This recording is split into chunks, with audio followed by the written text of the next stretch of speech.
অবশেষে ঢাকার হযরত শাহজালাল আন্তর্জাতিক বিমানবন্দরের থার্ড টার্মিনালে এবার নিশ্চিত করা হচ্ছে পূর্ণাঙ্গ মোবাইল ও ইন্টারনেট নেটওয়ার্ক সুবিধা। প্রায় 22,000 কোটি টাকা ব্যয়ে নির্মিত এই টার্মিনালে নিরবিচ্ছিন্ন যোগাযোগ ব্যবস্থা গড়ে তুলতে সরকার অনুমোদন দিয়েছে 47 কোটি 63 লাখ টাকার একটি বিশেষ প্রকল্প।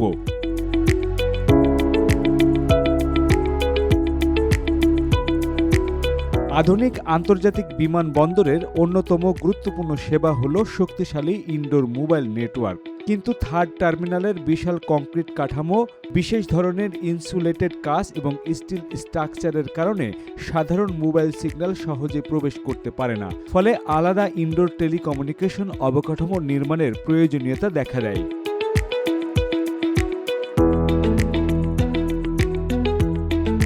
সরকার অনুমোদিত নতুন প্রকল্পের আওতায় থার্ড টার্মিনালের প্রতিটি তলা, corridor, boarding gate, immigration, baggage claim, যাত্রীদের সেবা এলাকায় নিরবিচ্ছিন্ন মোবাইল নেটওয়ার্ক নিশ্চিত করা হবে। ফলে যাত্রীরা টার্মিনালের যে কোনো স্থান থেকেই নির্বিঘ্নে ভয়েস কল, মোবাইল ডেটা ও ইন্টারনেট ব্যবহার করতে পারবেন।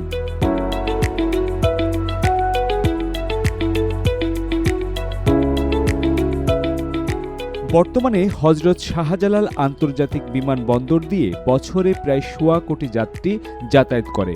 প্রতিদিন গড়ে পরিচালিত হয় প্রায় 300টি ফ্লাইট। থার্ড টার্মিনাল পুরোপুরি চালু হলে যাত্রী সংখ্যা আরও উল্লেখযোগ্য হারে বাড়বে। পূর্বাভাস অনুযায়ী 2035 সালের মধ্যে বছরে প্রায় 1.85 লাখ যাত্রী এই বিমানবন্দর ব্যবহার করবেন। এই বাড়তি চাহিদা বিবেচনায় রেখে আধুনিক নেটওয়ার্ক অবকাঠামো নির্মাণ করা হচ্ছে।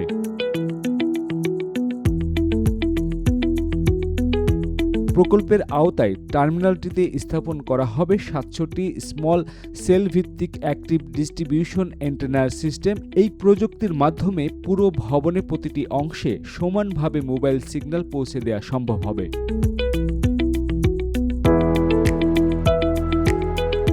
পাশাপাশি বসানো হবে 635টি উচ্চ ক্ষমতা সম্পন্ন ওয়াইফাই অ্যাক্সেস পয়েন্ট, যা যাত্রীদের জন্য আরও উন্নত সংযোগ নিশ্চিত করবে। প্রকল্প সংশ্লিষ্ট কর্মকর্তারা জানিয়েছেন, এই নেটওয়ার্ক শুধু বর্তমান 4G প্রযুক্তির জন্য নয়, ভবিষ্যতের 5G সেবার উপযোগী করেই নির্মাণ করা হচ্ছে। ফলে ভবিষ্যতে প্রযুক্তির পরিবর্তনের সঙ্গে তাল মিলিয়ে নতুন করে বড় ধরনের অবকাঠামোগত পরিবর্তনের প্রয়োজন হবে না।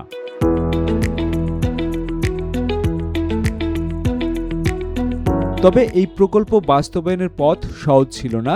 থার্ড টার্মিনালের মূল নির্মাণ পরিকল্পনা ইনডোর মোবাইল নেটওয়ার্ক অন্তর্ভুক্ত না থাকায় পরবর্তীতে বিষয়টি নিয়ে জটিলতা তৈরি হয়। সিভিল এভিয়েশন কর্তৃপক্ষ এবং মোবাইল অপারেটরদের মধ্যে নেটওয়ার্ক পরিচালনার মডেল নিয়ে দীর্ঘদিন মতবিরোধ চলতে থাকে, যার ফলে প্রকল্পটি কয়েক বছর বিলম্বিত হয়।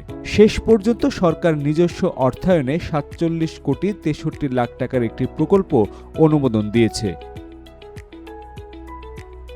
এর মাধ্যমে দীর্ঘদিনের অনিশ্চয়তার অবসান ঘটছে এবং থার্ড টার্মিনাল চালুর সময় থেকেই যাত্রীদের জন্য আন্তর্জাতিক মানের মোবাইল ও ইন্টারনেট সেবা নিশ্চিত করার পথ উন্মুক্ত হলো।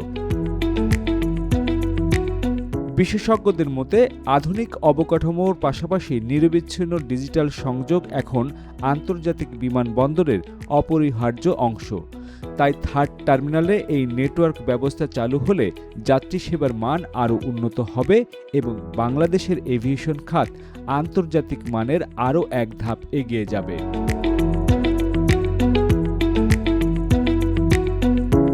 তো ভিউয়ার্স, থার্ড টার্মিনালের এই নতুন প্রকল্প নিয়ে আপনার মতামত কি অবশ্যই কমেন্ট বক্সে লিখে জানাবেন। আমি জুলহাস কবির আজকের মতো বিদায় নিচ্ছি। দেখা হবে নতুন কোনো ভিডিওতে। সে পর্যন্ত ভালো থাকুন, সুস্থ থাকুন, নিরাপদে থাকুন।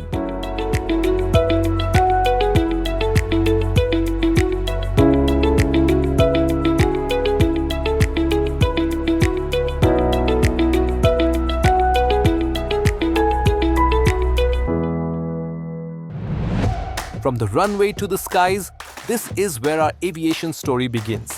Aircraft, airports, and thrilling journeys all in Bangla for the world. Discover the wonders of aviation, the known, the unknown, and the stories that make the skies come alive.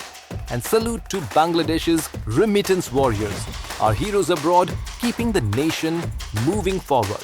I am Jolhas Kabir. Welcome to the skies and to the stories that truly matter.